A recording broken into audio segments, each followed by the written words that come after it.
Hello बच्चों, good morning. आज अभी हम लोग फिजिक्स 12th क्लास में करंट चैप्टर में drift velocity we have discussed in detail in the previous class, लेकिन अभी हम लोग एक शॉर्ट रिवीजन जरूर ले लेंगे। अभी हम लोगों ने इसमें यह बताया था कि अगर किसी कंडक्टर को देखें तो उसमें there are large number of free electrons, और ये फ्री इलेक्ट्रॉन जो है कंडक्टर के अंदर फ्रीली मूव करते रहते हैं। ये इलेक्ट्रॉन जो है कंडक्टर के अंदर फ्रीली मूव करते रहते हैं, लेकिन इनका मोशन जो है रैंडम मोशन होता है, और ये जिस वेलोसिटी से मूव करते हैं उनको थर्मल वेलोसिटीज बोलते हैं। And the average thermal velocity is found to be zero.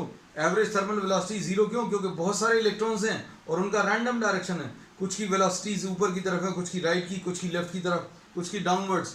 मतलब electrons are moving in all possible direction. So there is no net motion of electrons. No net motion of electrons मतलब no net motion of charge, मतलब there is no current. Current होना भी नहीं चाहिए क्योंकि आपने कोई सोर्स ऑफ इलेक्ट्रिसिटी लगाया नहीं है ना। तो अब हम लोगों ने इसमें ये बोला कि average thermal velocity of all the electrons is found to be zero. सभी का अगर आप एवरेज निकालो सारे इलेक्ट्रॉन्स की वेलोसिटी का, उसका एवरेज जीरो आएगा। इसका एग्जांपल अभी हमने लंच टाइम में बच्चों के मूवमेंट को बताया था। किसी स्कूल में लंच टाइम में बच्चों का जो मूवमेंट है रैंडम मोशन है, और आप किसी एक जगह पर खड़े होकर अगर आप एवरेज निकालने की कोशिश करोगे तो average movement in any particular direction will be found to be zero. क्यों? क्योंकि जितने बच्चे इस डायरेक्शन में जा रहे हैं उतने बच्चे इस ऑपोजिट डायरेक्शन में। फिर उसके बाद अभी हम लोगों ने क्या किया, we have applied a potential difference V across the ends of the conductor. अगर आपने यहां पर एक पोटेंशियल डिफरेंस लगा दिया तो एक इलेक्ट्रिक फील्ड आएगी, और इलेक्ट्रिक फील्ड के कारण there will be a force.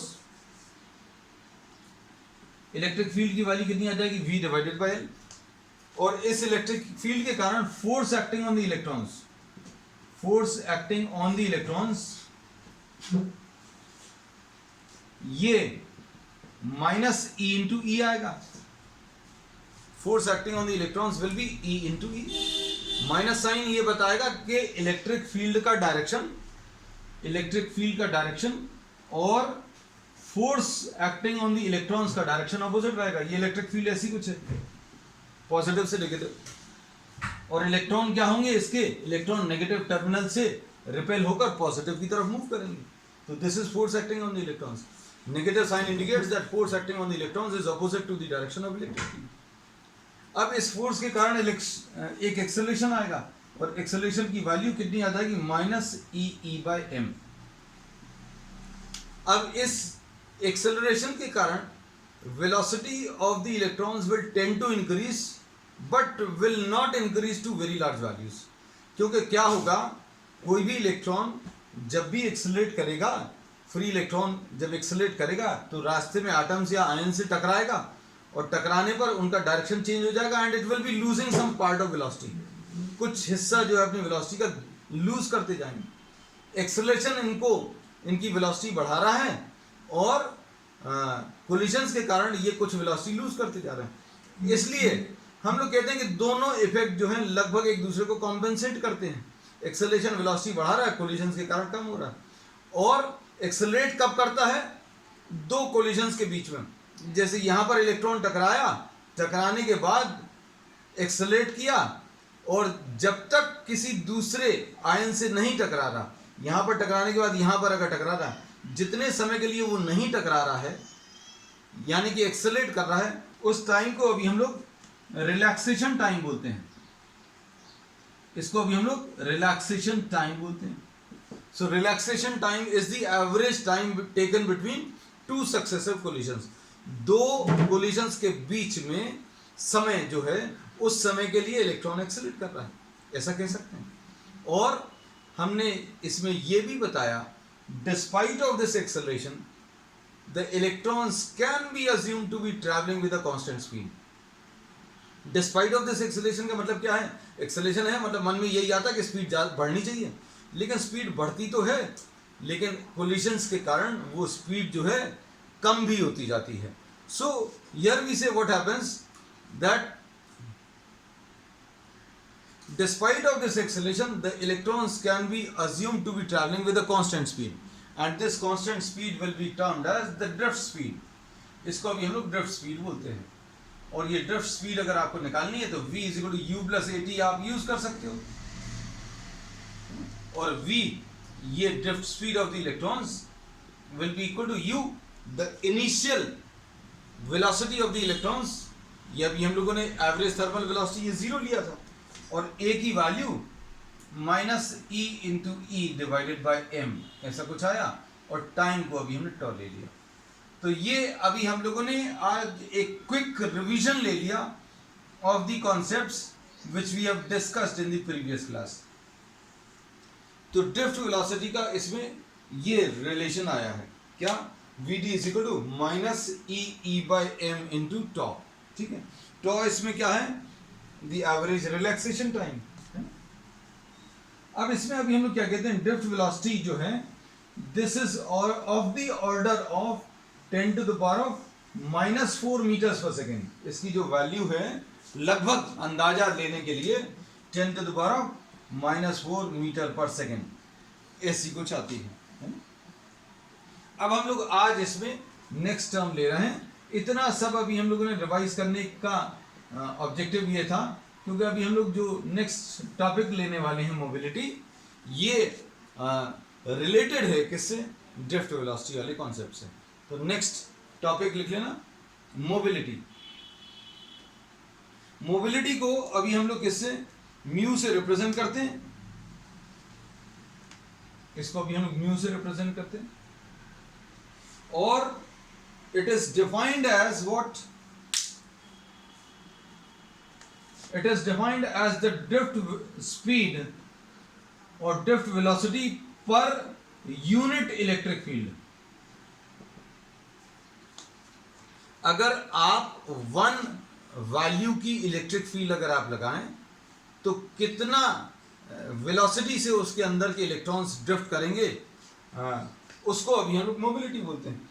अब इसको देखकर तो अभी हम लोगों को ये समझ में आता है कि आप ज़्यादा इलेक्ट्रिक फील्ड अप्लाई करोगे तो ड्रिफ्ट स्पीड ज़्यादा आनी चाहिए, और आएगी भी, डेफिनेटली आएगी. क्यों, क्योंकि अभी हमने इसमें ये बोला कि अगर कंडक्टर के इलेक्ट्रॉन्स को अगर आप देखो तो इनका मूवमेंट किसके कारण है, इस कंडक्टर के फ्री इलेक्ट्रॉन्स का मूवमेंट इसी इलेक्ट्रिक फील्ड के कारण है.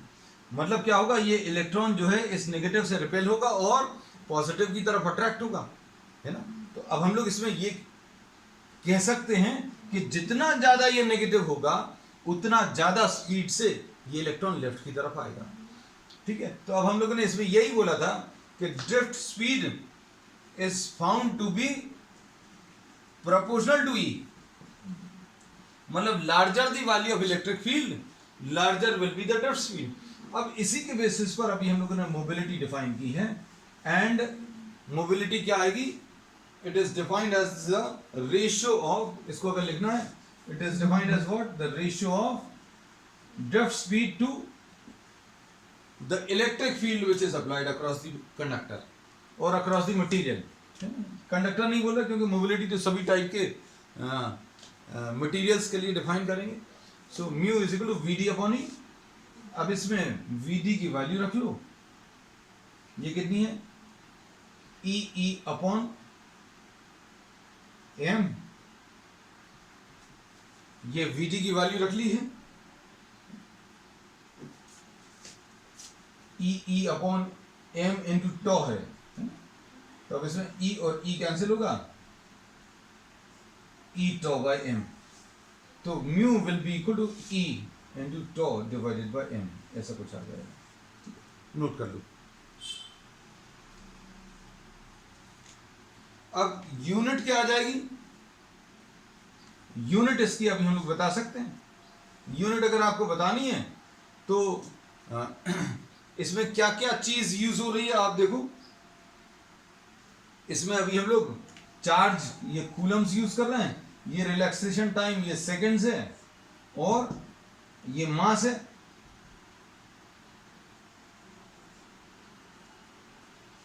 कूलम इनटू सेकेंड पर केजी. अब इसको एक तरीके से और मेजर कर सकते हैं देखो कैसा, आप इसको मीटर पर सेकंड में मेजर करते हो और इसको अभी हम लोग वोल्ट पर मीटर में मेजर करते हैं। कई तरीके हैं, मतलब अभी आपको ऐसा लगेगा जैसे मान लीजिए 3-4 ऑप्शंस हैं। आजकल कॉम्पिटिटिव एग्जाम्स में कैसे आते हैं, मल्टीपल ऑप्शंस करेक्ट वाले भी आते हैं। आपने जैसे ये देखा तुरंत टिक कर दिया कि भाई ई जो है वो तो कूलम से मेजर होता है, टाइम रिलैक्सेशन टाइम सेकंड से मेजर होता है, मास केजी में, है ना, तुरंत टिक कर दिया, अगले ऑप्शन को देखा ही नहीं। देखो इससे और क्या मिलेगा, मीटर स्क्वायर पर वोल्ट सेकेंड, ये भी नोट कर लो, दिस इज मीटर स्क्वायर पर वोल्ट सेकेंड, ठीक है। अब इसमें एक और तरीका क्या है देखना, बहुत सारी चीजें हैं इसमें। इलेक्ट्रिक फील्ड की यूनिट्स क्या होती हैं, वोल्ट पर मीटर होती हैं या फिर न्यूटन पर कूलम होती है, ये भी एक यूनिट है। तो न्यूटन पर कूलम अगर यूज किया होता तो क्या होता, मीटर पर सेकंड ऊपर है और नीचे न्यूटन पर कूलम है, तो ये क्या आ जाएगा, metre into coulomb upon newton into seconds.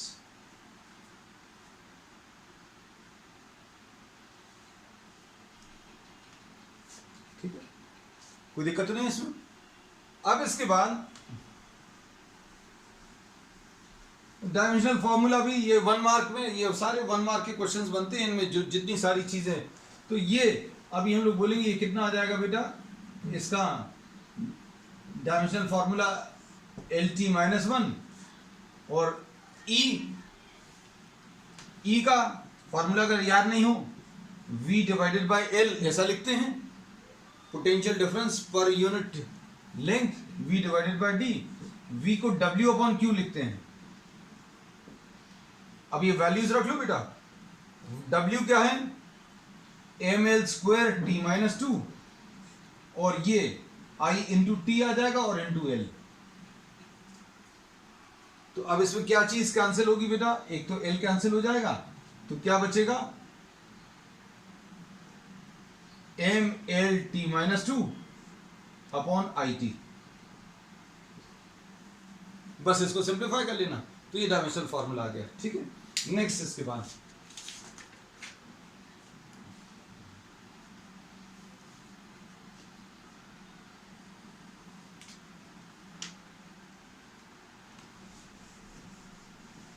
Electrons की जो मोबिलिटी है, इलेक्ट्रॉन्स की मोबिलिटी, वैसे अभी हम लोगों को वैल्यूज याद रखने की जरूरत नहीं है, लेकिन इलेक्ट्रॉन्स की मोबिलिटी डायमंड और सिलिकॉन, दो मटेरियल्स की अभी हम लोग दे दे रहे हैं, उससे आपको एक रफली आइडिया लग जाएगा। इलेक्ट्रॉन्स की मोबिलिटी डायमंड के लिए 1800 है और सिलिकॉन के लिए 1350।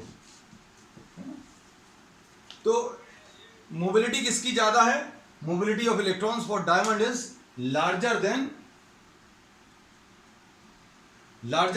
The electron mobility for silicon. ठीक है, कंपैरिजन सिर्फ करने के लिए अभी हम लोगों ने दो materials, no need to remember these results. ठीक है, अब इसके बाद नेक्स्ट टॉपिक है इसमें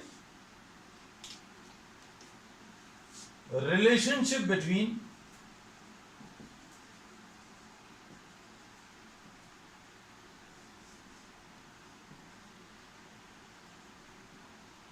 drift velocity and current। Next topic लिख लेना।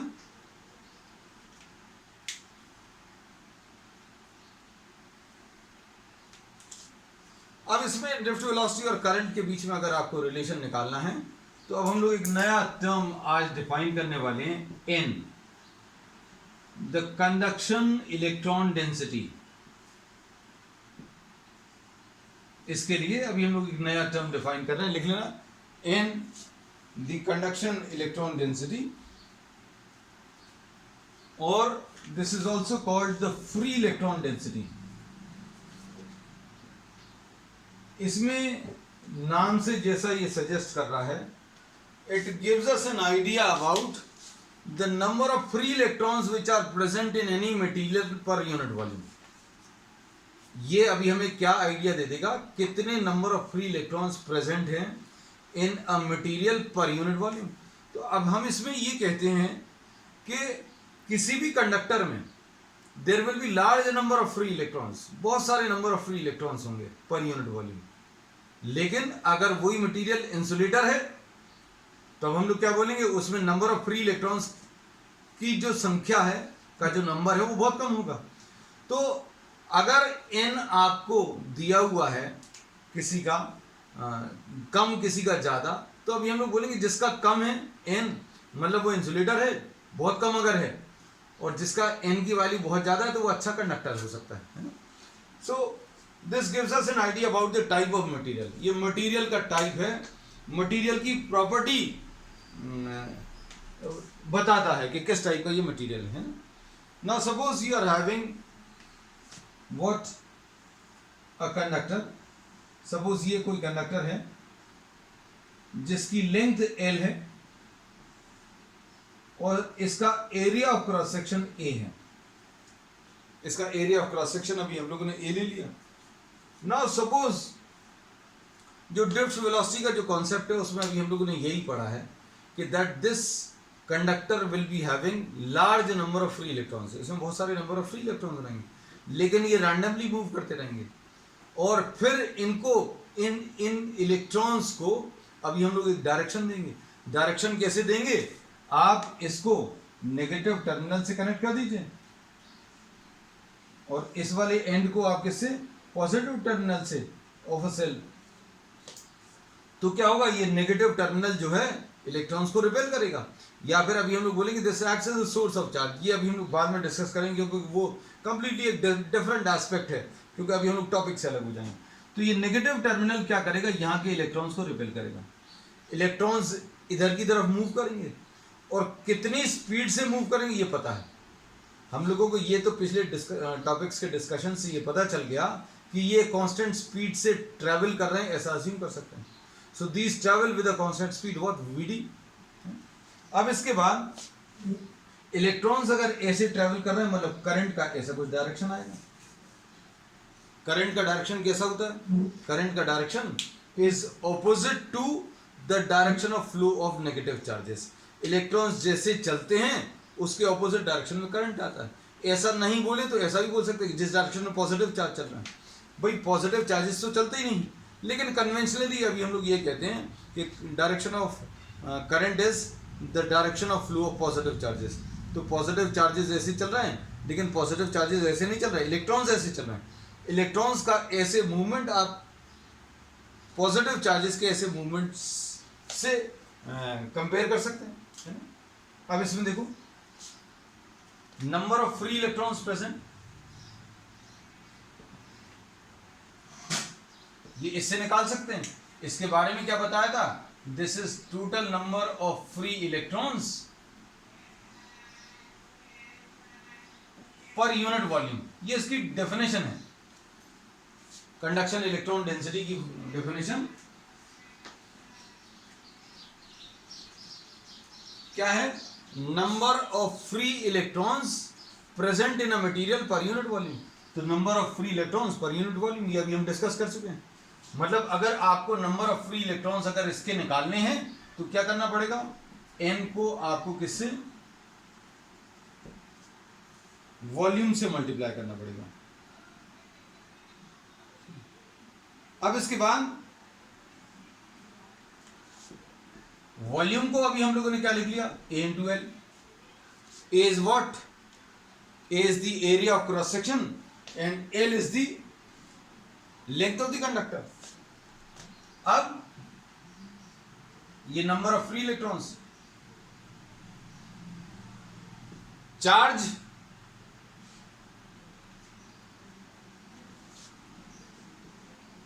Total charge present on all the free electrons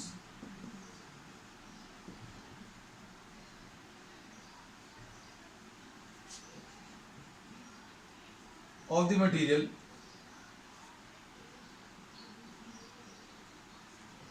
total charge कैसे मिलेगा, हमें टोटल नंबर ऑफ इलेक्ट्रॉन्स तो पता चल गए और हर इलेक्ट्रॉन का चार्ज E मालूम है। तो अभी आप क्या करोगे, n into A into L, ये तो टोटल नंबर ऑफ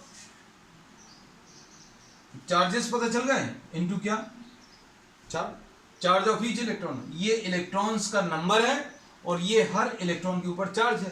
तो अभी हम लोग इसको क्या कर रहे हैं, ये लिख लिया। अब इसके बाद इसको रब कर दे रहे बेटा, है ना।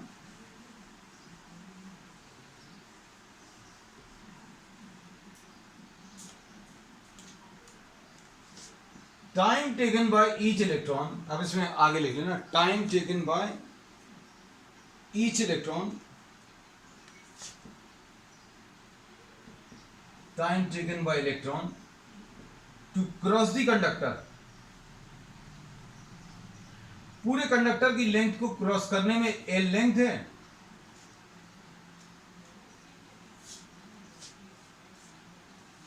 एल लेंथ और वीडी इसकी स्पीड है, तो टाइम मिल गया। अब चार्ज मालूम है, टाइम मिल गया, तो करंट निकाल सकते हैं। करंट का फॉर्मूला क्या है, charge which is moving divided by,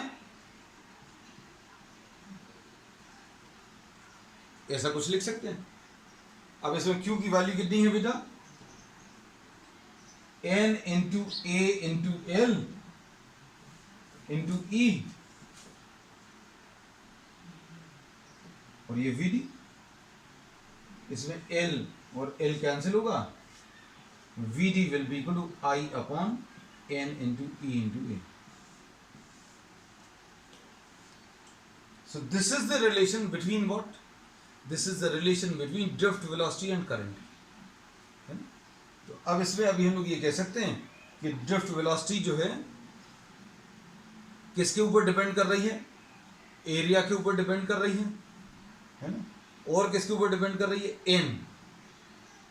N के ऊपर डिपेंड कर रही है। N is what, it depends on what, the current, sorry it depends on the type of material, N depends on the type of material. अब इसमें करने का एक तरीका ये भी हो सकता था, ध्यान से सुनना, क्योंकि अब हम जितने पॉसिबल अप्रोचेस हैं वो सब बता देते हैं। ये अल्टरनेटिव मेथड है। इसमें डिस्टेंस ट्रैवल्ड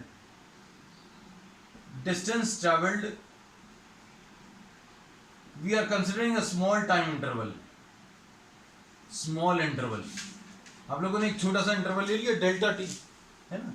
तो डिस्टेंस ट्रैवल्ड कितना आ जाएगा बेटा, bye the electron VD into delta T.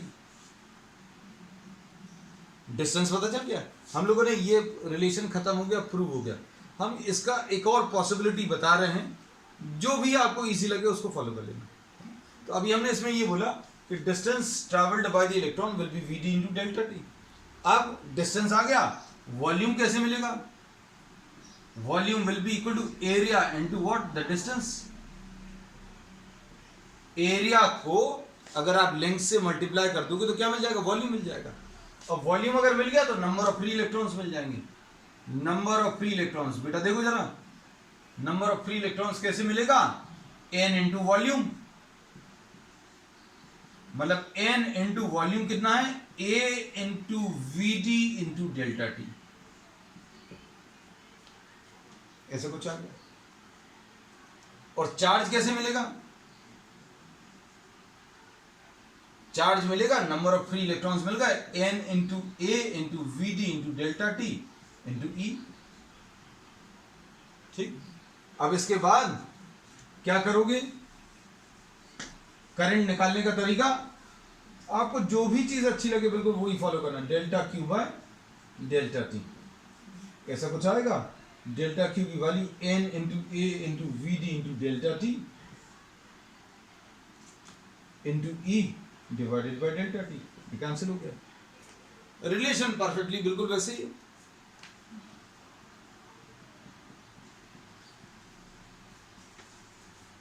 ठीक है, चलो अब इसमें एक क्वेश्चन ले ले रहे हैं अभी हम लोग, छोटा सा क्वेश्चन है। इसमें जो डेटा आपको दिया है वो अभी हम डायरेक्टली लिखवा दे रहे हैं, कैलकुलेशंस क्या है वो भी बता देंगे। इसमें एक वायर दिया हुआ है, there is a wire which is given whose length is 6 metres, length इसका 6 मीटर्स है, और एरिया ऑफ क्रॉस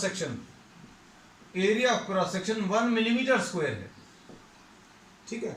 उसके बाद इसमें करंट जो ये कैरी कर रहा है 2 एम्पियर से, a wire of length 6 meters and area of cross section 1 millimeter square is carrying a current of 2 amperes, ठीक है। if unit cubic meters of the wire contains 10 to the power of 29 free electrons, 10 to the power of 29 free electrons हैं पर unit volume, ये N दिया हुआ है। Language भर थोड़ी सी इसमें अलग है, इसीलिए अभी हम ये प्रॉब्लम डिस्कस कर रहे हैं। इसमें इन्होंने बोला if unit cubic metre of the material, unit cubic metre of material मतलब 1 cubic metre of the material, 1 cubic metre of the material मतलब पर यूनिट वॉल्यूम है। पर यूनिट वॉल्यूम का मतलब यही होता है 1 क्यूबिक मीटर। तो if unit cubic metre of the material carries how many electrons, 10 to the power of 29 electrons, find the average time taken by an electron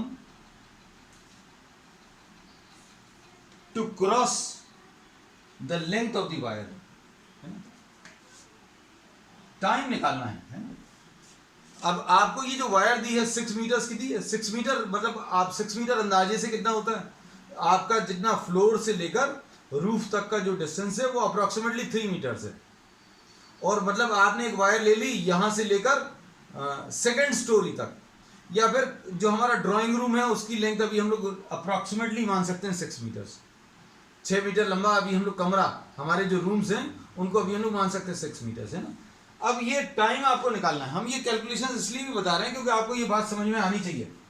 VD की value आई upon N E ए होता है, velocity पता चल जाएगी। आई कितना है बेटा 2 upon 10 to the power of 29 into E की value 1.6 into 10 to the power of -19 into area, area कितना है बेटा 1 मिलीमीटर स्क्वायर।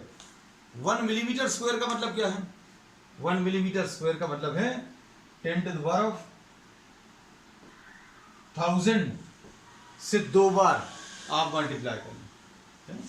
अब ये सिंप्लीफाई करने पर कितना आएगा 2 upon 1.6 into 10 to the power of, ये ऊपर जाकर -29, ये ऊपर जाकर +19, ये ऊपर जाकर +6, ऐसा कुछ आ जाएगा, है ना। और इसको सॉल्व करने पर 2 अपॉन 1.6 यानी कितना आएगा बेटा 1 अपॉन 0.8, 1 अपॉन 0.8 यानी 10 अपॉन 8 आ जाएगा, into 10 to the power of कितना आ जाएगा -10 + 6, -10 + 6 यानी -4, ऐसा कुछ आएगा। तो ये वैल्यू कितनी आ जाएगी बेटा 1.25 into 10 to the power of 4 metres per second. तो एक्चुअल -4 मीटर। तो एक्चुअल कैलकुलेशंस करके भी अभी हमने यही बताया कि drift speed of the electrons is approximately of the order of 10 to the power of -4 metre per second, है ना। अब टाइम के बारे में क्या बोलेंगे, time will be equal to what, distance divided by speed, distance upon speed. अब distance divided by speed मतलब डिस्टेंस कितना आ जाएगा, इसका डिस्टेंस 6 मीटर है अपॉन स्पीड,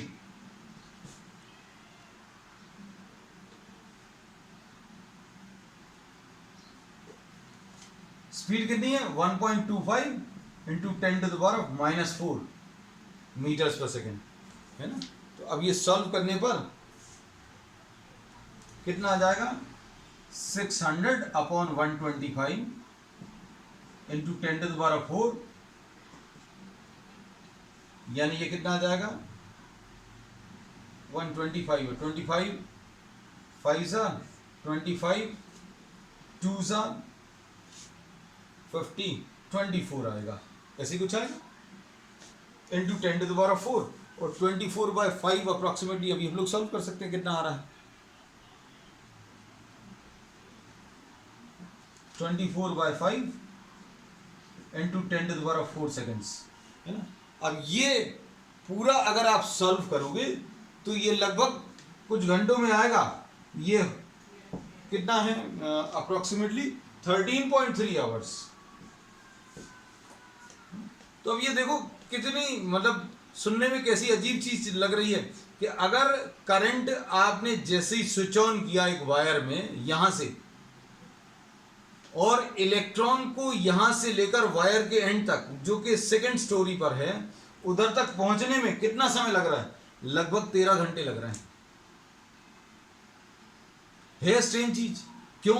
क्योंकि जैसे ही हम स्विच ऑन करते हैं लाइट तो तुरंत पहुंच जाती है, और अगर एक्चुअल में इलेक्ट्रॉन्स यहां से ट्रैवल करके ऊपर तक जा रहे होते इलेक्ट्रिसिटी पहुंचाने के लिए,